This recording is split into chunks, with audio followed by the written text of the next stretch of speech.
Oh my God. Oh my God. Oh my God. I listened, like I mentioned earlier, if you listen to any of my other reviews, I listened to books on audio, and I got smart and did library. So now, and where I live, I can get on Libby and Hoopla.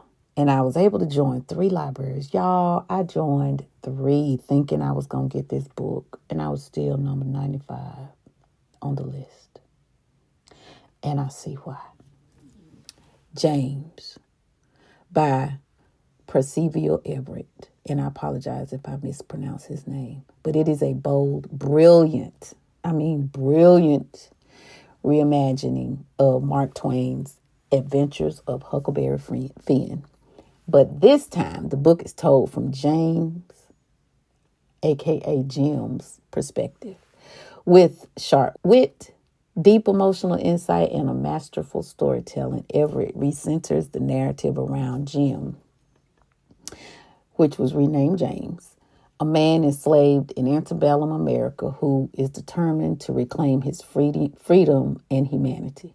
By rewriting this classic through James's eyes, Everett explores issues of race, identity, resistance, and survival with modern urgency and timeless renaissance.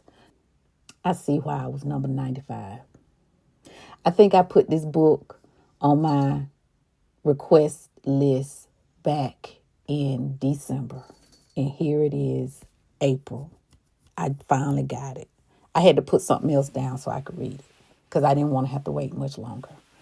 But I found James to be an extraordinary, inventive, and necessary novel. Everett doesn't just flip the perspective. He reclaims the heart of the story, exposing the limitations and racial biases embedded in Twain's original while paying homage to its enduring power. James is no longer a stereotype. He is a brilliant, self-aware, strategic, smart, intelligent, heartbreakingly human. This man knew how to code switch. This man was code switching during this time period. And if you're African American, you know what that is. Everett's prose is sharp and layered, seamlessly blended humor, irony, and deep sorrow. He reimagines James not as the simpleton so often portrayed in Huck Finn, because he did act that way. He made it seem like he was simpleton. But again, like I said, he was code switching. But he was a man who must perform to survive. He must perform to survive, hiding his intelligence behind the mask that white society demands. This man was teaching the kids how to code switch. I couldn't believe it. It was good. The subtle yet constant code switching is one of the novel's most powerful elements. It exposes the survival strategies of enslaved people in a brutal system that denies them from being a person. One of the most brilliant aspects of James is Everett's use of language. He allows James to think and speak in articulate, complex ways in his private thoughts while outwardly performing in the broken English expected of him because he was a slave.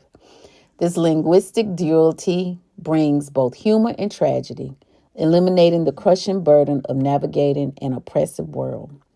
James is also a thrilling, fast-moving story in its own right, full of escapes. He escaped so many times.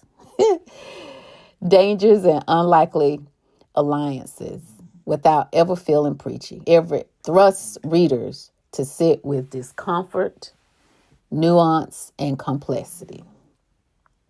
He retells the journey down the Mississippi River through James's lens. After escaping from slavery to reunite with his family, he finds himself caught in the treacherous web of deception, violence, and fragile alliances. While Huck Finn still plays a role in this story, it is James who is the more center and emotional character. Everett's James is aware of the injustice and absurdity around him and his interior world, brimming with intelligence, wit, and longing. Offers a counter-narrative to the way Black lives have often been marginalized in American literature. Themes of freedom, dignity, survival, resistance, and just faith, and the cost of maintaining one's humanity. throughout the novel.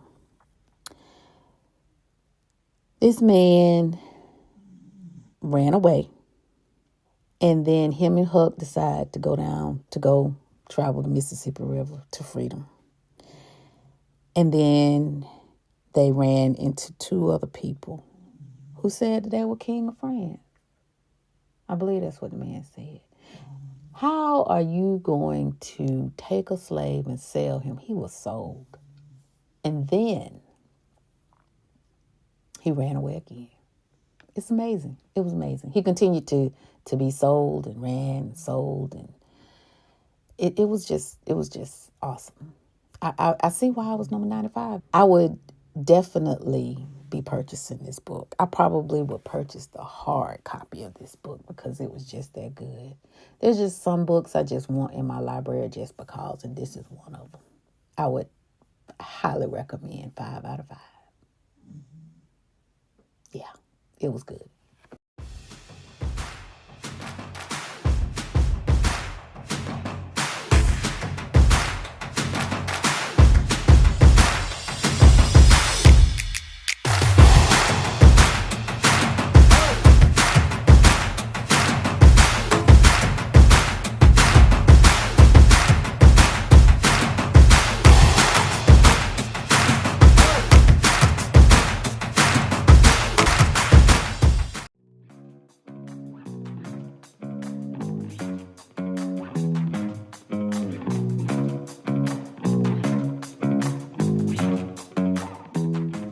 The Women by Kristin Hannah. This book was good. I knew there was issues with women in Vietnam War. I did not know it was to this extent. So Kristin Hannah's The Women is a poignant and powerful historical novel that shines a light on the often overlooked contributions of women during the Vietnam War. Through the eyes of Frances, also known as Frankie, McGrath, a young nurse from a privileged background, Hannah explores themes of courage, sacrifice, and the enduring impact of war. The novel delves deep into the emotional and psychological toll of combat, not just on the battlefield, but also upon returning home to a nation divided and unwelcoming. Hannah's meticulous research and evocative storytelling brings to life the harrowing experiences of female veterans, offering a narrative that is both intimate and expansive. The author's ability to humanize history through compelling characters and vivid settings make The Women a standout addition to the canon of war literature. So, I will say she has some down with it best friends. Barb and Ethel, I absolutely love them.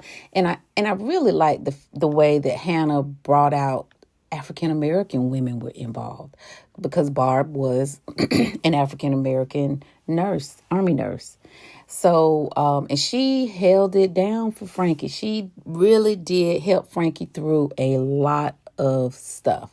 So I really would recommend this book. So here's the literary synopsis.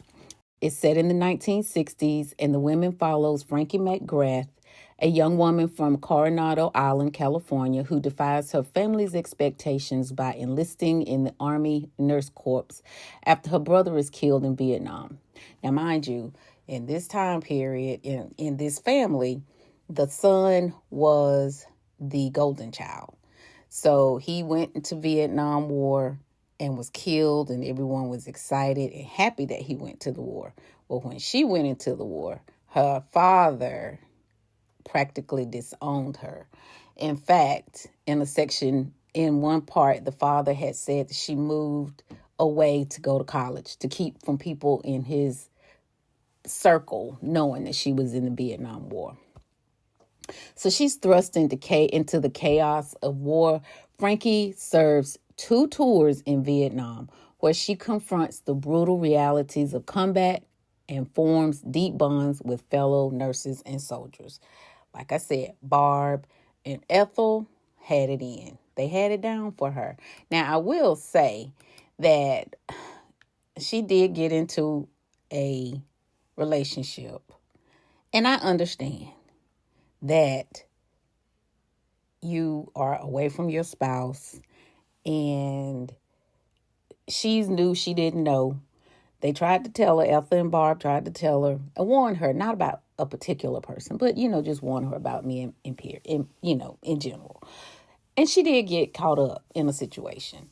So, but it worked out. It worked its way out. It was heartbreaking, but it did work its way out. Upon returning home, Frankie faces a different kind of battle. One against societal indifference, i.e. her family as well, her dad and her mom, and the stigma attached to female veterans. Struggling with post-traumatic stress disorder and a lack of recognition for her service, she embarks on a journey of healing and self-discovery. Through her experiences, the novel examines the perplexities of patriotism, gender roles, and the long-lasting effects of war on individuals and society. So my final thoughts. The Women is a deeply moving tribute to unsung heroes of the Vietnam War. Kristin Hannah's masterful storytelling and richly done characters offer a compelling exploration of resilience and the human spirit. The novel not only educates readers about the neglected aspect of history, but also resonates with contemporary discussions about gender, recognition, and the cost of service. It's a must-read for fans of historical fiction. Here I go again with this historical fiction. And anyone interested in the multifaceted narratives of war. This was good. I liked it. I probably would actually purchase this book because I really liked it. And I would give it a 5 out of 5. I would suggest that if you are into historical fiction when it comes to Vietnam War, go for it. It's great. It is 480 pages if you decide to read it. And if you decide to listen to it like I did, it is 15 hours. Bye.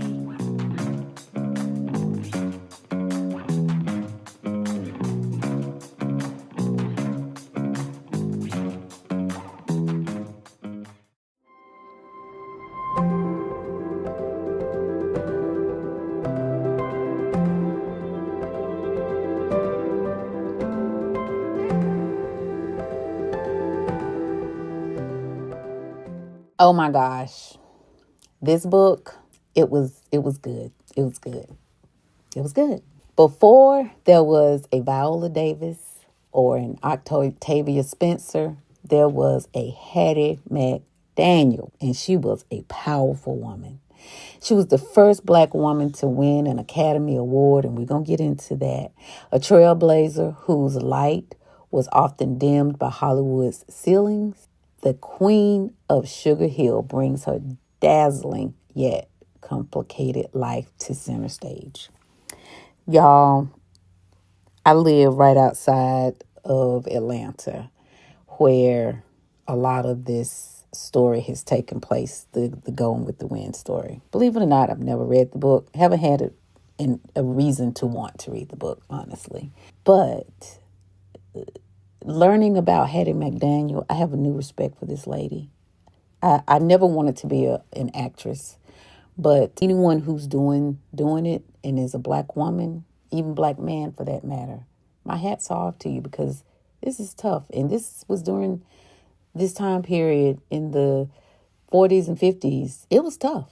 It was tough for her. So I'm going to get into this. The Queen of Sugar Hill is by ReShonda Tate. And she actually mentioned that, I think it was her aunt or mom, someone in her life introduced her to Hattie McDaniel. And I'm glad they did, because this was good. This was good. It is a compelling historical fiction novel that reimagines the life of Hattie McDaniel, the legendary actress and singer best known for her groundbreaking Oscar-winning role as Mamie in Gone with the Wind. Yet behind the glitter of Hollywood accolades lay a life marked by racial barriers, personal heartbreak, and an unyielding spirit. Tate's novel transports readers to the 1930s and 40s Los Angeles, offering an intimate and moving portrait of a woman who broke through walls only to find herself trapped behind them. I find that the Queen of Sugar Hill to be beautifully rendered, empathetic portrait of a woman whose name is often remembered, but whose humanity is rarely explored. ReShonda Tate does a masterful job bringing Hattie McDaniel to life, not as one dimensional figure defined solely by her role of Mammy, but as a complex woman grappling with ambition, love, identity, and survival in a world determined to limit her. Tate's storytelling is rich and immersive, painting vibrant scenes of Black Hollywood, Sugar Hill, which was the infamed Black enclave in Los Angeles, and the rampant racism that Hattie faced both inside and outside the industry. The author delicately captures the tension McDaniel endured, being criticized by white America for daring to succeed and for parts of Black America for the roles she had to accept. And I think even today, we even have these issues when we have people of color who are able to be in key roles. It's tough. From what she went through, she was trying to, seemed like she was trying to balance both ends. And it was difficult. It was really difficult. But what this author did so was that she had the ability to balance historical context with emotional renaissance. Hattie's loneliness, her fierce love for her family, and her quiet dignity pulse through the pages. Even as her career soars, readers feel a bittersweet ache of her journey, the triumphs that came at a personal cost. And it was a lot. I do have to say, I really do like the fact that Tate did not skirt around her size, considering that was an issue at one point. It was brought up that they wanted her to even gain even more weight to fit the role of the maid. And so I like the fact that she did bring out the fact that she had a love life, a vibrant love life. I'm glad that she did. And I don't know if that was fictional or if it was reality, but I'm glad she brought that out, because a lot of times people think that you have to be a certain size in order to have a vibrant love life. I feel like the novel allows Hattie McDaniel from her early dreams of stardom through her rise in a segregated Hollywood, culminating in her historic Oscar win and the emotional fallout that followed. Set against the backdrop of racism, sexism, and classism, the book explores Hattie's relationships with family, friends, lovers, and her community as she navigates fame on terms often set by others. One thing I did not know was how much of an activist that Clark Gable was. So that was very interesting, and I intend to dive deeper into that, because according to this book, she and Clark were very close. Career-wise, they were. The Queen of Sugar Hill explains not only McDaniel's public persona, but also her private battles, her longing for respect, her complicated romantic life, her resilience against relentless criticism, and her fight to calm dignity in a world that tried to deny her humanity. So I would give this a 5 out of 5. And I don't know if I would actually purchase this book. I might. It depends. If I see it, I probably would. I think that it is a very poignant and powerful tribute to a Black pioneer who, even like I said earlier, to this day, I think a lot of Black actresses and actors are having to go through this, and this was in the 1930s and 40s, and it's 2025. We shouldn't be going through this now, but we're still here. So I would recommend this book for people who like historical fiction, if you like Black history. This was my first time reading a book about the Black history of Hollywood. So that was very good. I really did enjoy that. I have to say that this was very good and that ReShonda Tate did a phenomenal job.